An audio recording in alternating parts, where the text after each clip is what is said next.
نحمده ونصلي على رسوله الكريم اما بعد فاعوذ بالله من الشيطان الرجيم بسم الله الرحمن الرحيم رب اشرح لي صدري ويسر لي امري واحلل عقدة من لساني يفقهوا قولي۔ اللہ تعالیٰ کا لاکھ لاکھ شکر ہے جس نے ہمیں مسلمان بنایا۔ اس کا احسان عظیم ہے ہم پر کہ اس نے ہمیں اپنی معرفت عطا کی، اپنی پہچان دی، اپنے سے مانگنا سکھایا۔ وہ ذات عظیم جس سے زمین اور آسمان کی ہر چیز مانگ رہی ہے، یسألہ من فی السماوات والارض کل یوم ھو فی شأن، اسی کے آگے سوال کر رہی ہے ہر وہ چیز جو آسمانوں میں ہے اور جو زمین میں، پوری کائنات اسی کے آگے جھکی ہوئی ہے۔ کل لہ قانتون، سارے کے سارے اسی کے فرما بردار ہیں، اسی کے تابع دار ہیں، ہر چیز اس کی تسبیح کر رہی ہے۔ وَإِن مِّن شَيْءٍ إِلَّا يُسَبِّحُ بِحَمْدِهِ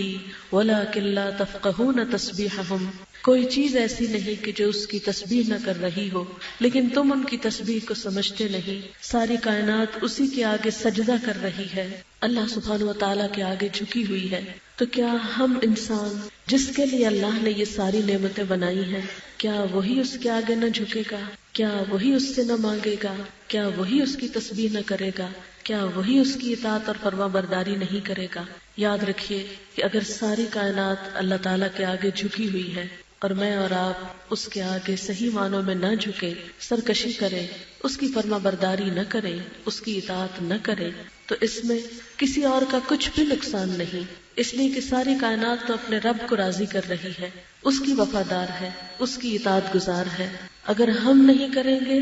تو اس میں ہمارا ہی نقصان ہے۔ اس لیے ہم سب پر یہ بات لازم آتی ہے، ہم سب پر یہ بات ضروری ہے کہ ہم اس کی طرف متوجہ ہوں، صرف زبان کی حد تک نہیں، دل سے،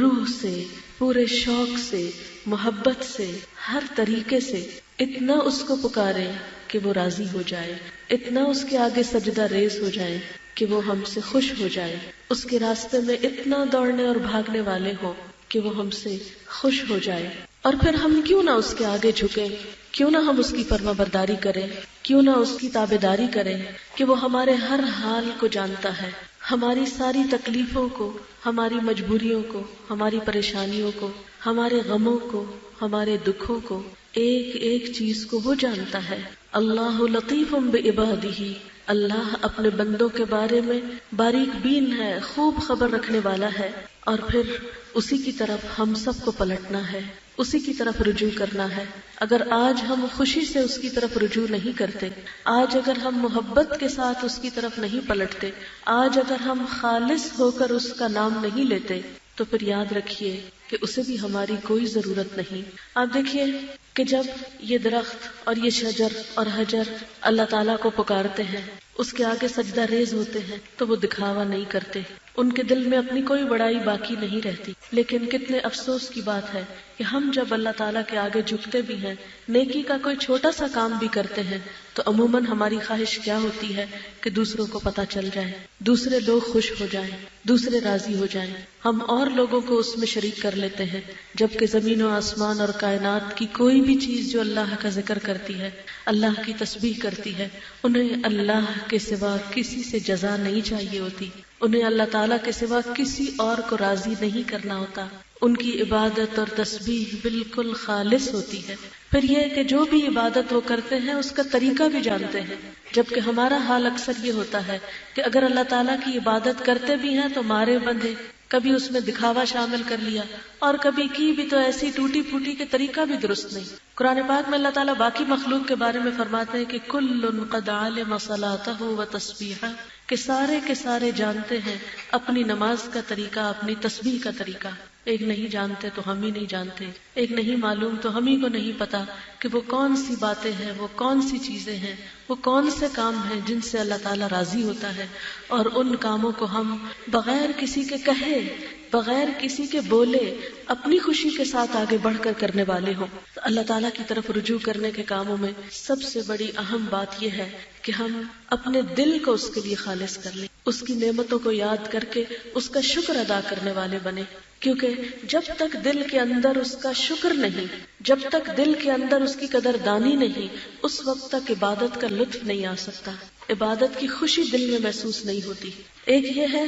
کہ صرف فرض پورا کرنے والی بات، کہ فرض پورا کرنا ہے، کہ اب اذان ہو گئی ہے تو نماز پڑھنی ہے، نہیں، صرف فرض نہیں پورا کرنا، خوشی کے ساتھ، محبت کے ساتھ اس کی طرف لوٹنا ہے۔ کیوں؟ اس لیے کہ اس نے اپنی بے شمار نعمتیں ہم پر عام کی ہیں، اتنی کہ جن کو اگر ہم گننا چاہیں تو گن نہیں سکتے۔ وَإِن تَعُدُّوا نِعْمَتَ اللَّهِ لَا تُحْصُوهَا، اگر تم اللہ کی نعمتوں کو گننے لگو تو گن نہ سکو، شمار کرنے لگو تو شمار نہ کر سکو۔ بہت سی نعمتیں ایسی ہیں جو ہمیں ظاہر نظر آتی ہیں، اور بہت سی نعمتیں ایسی ہیں جو ہمیں نظر بھی نہیں آتی۔ وَأَسْبَغَ عَلَيْكُمْ نِعَمَهُ ظَاهِرَةً وَبَاطِنَةً، اور اس نے نچھاور کی ہیں تم پر اپنی نعمتیں، ظاہری بھی اور باطنی بھی، جو تمہیں نظر آتی ہیں وہ بھی اور جو نہیں نظر آتی وہ بھی۔ اور یہ نعمتیں ایسی ہیں کہ جن کا کوئی بھی انسان انکار نہیں کر سکتا۔ فَبِأَيِّ آلَاءِ رَبِّكُمَا تُكَذِّبَانِ، تم اپنے رب کی کن کن نعمتوں کا انکار کرو گے، کن کن نعمتوں کو جھٹلاؤ گے،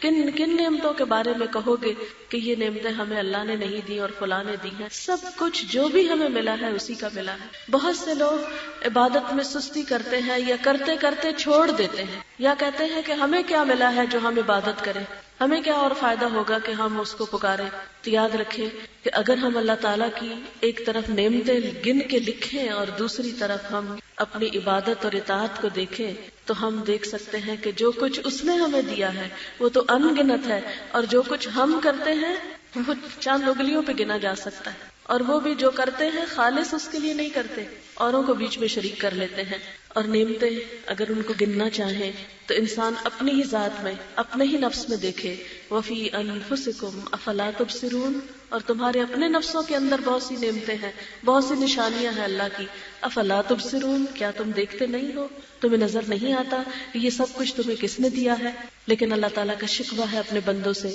یعرفون نعمت اللہ، اللہ کی نعمتیں پہچان لیتے ہیں، ثم ینکرونها، پھر ان کا انکار کر دیتے، پھر ان کا صحیح معنوں میں اعتراف نہیں کرتے۔ لیکن یاد رکھیں کہ دنیا میں بے شمار لوگ آئے ہیں اور دنیا سے چلے گئے، وہ بھی چلے گئے جو اللہ کی نعمتوں کو یاد رکھتے تھے، اور وہ بھی چلے گئے جنہوں نے اللہ کی نعمتوں کو پہچانا نہیں۔ لیکن دونوں کے انجام میں واضح فرق ہے۔ جو اللہ کا شکر ادا کرنے والے ہیں وہ اللہ کے پسندیدہ بنے۔ ابھی آپ نے جو آیات تلاوت میں سنی اس میں بھی یہی معنی آتا ہے کہ اللہ تعالیٰ کے پسندیدہ بندے، پھر اللہ تعالیٰ نے موت کے فرشتے جب ان کے پاس بھیجے تو کس طرح ان فرشتوں نے ان کا استقبال کیا۔ فروح و ریحان و جنت نعیم، کہ ان کے لیے راحتیں اور خوشبو اور پھول اور نعمتوں بھری جنتیں ان کا استقبال کرنے والی تھی۔ اور اس کے برعکس جو اللہ تعالیٰ کو ناراض کرنے والے تھے ان کے لیے پھر وتصلیۃ جحیم، جہنم کا ابلتا پانی اور جہنم کا تاپنا اور جہنم کی سختیاں۔ ظاہر ہے آپ تھوڑی دیر کے لیے سوچیں،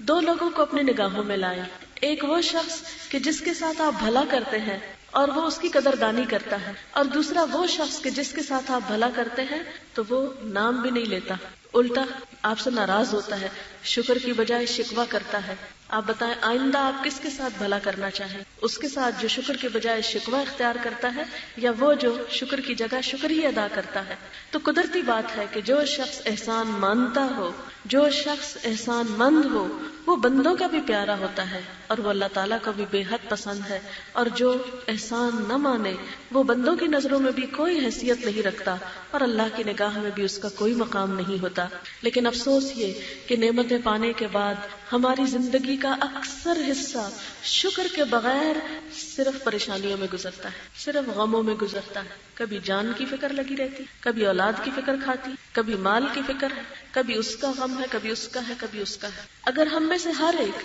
اپنا جائزہ لے، سویر سے لے کے رات تک ہم کیا سوچتے ہیں، کسی ایک دن کا آپ اپنا حساب خود کر لیں کہ کیا سوچتے ہیں آپ، کتنی دفعہ شکر ادا کرتے ہیں اور کتنی دفعہ ناشکری کی باتیں کرتے ہیں، کتنی دفعہ دل میں فکر کی باتیں آتی ہیں، غم آتے ہیں اور غم بھی ساتھ دنیا کے، اور کتنی دیر آپ کی اللہ کی نعمتوں کو یاد کرتے ہوئے خوشی میں گزرتی ہے۔ اپنے اپنے دل کا جائزہ لیں، صبح سے شام تک کتنی دیر ہمارا دل خوش ہوتا ہے اللہ کی نعمتیں یاد کر کے، اور کتنی دیر ہمارے دل پہ غموں کا بوجھ پڑا رہتا ہے۔ تو آپ دیکھیں گے کہ زیادہ تر ہم خوش نہیں رہتے. زیادہ تر ہم غموں کے بوجھ تلے دبے رہتے ہیں, کبھی ادھر کی فکر کبھی ادھر. اچھا, یہ جو غموں کا بوجھ ہوتا ہے یہ دراصل ناشکری کی سزا ہوتی ہے دنیا میں, کہ ہمارا دل مختلف طرح کے افکار اور ہموم اور غم اور پریشانیوں میں ڈوبا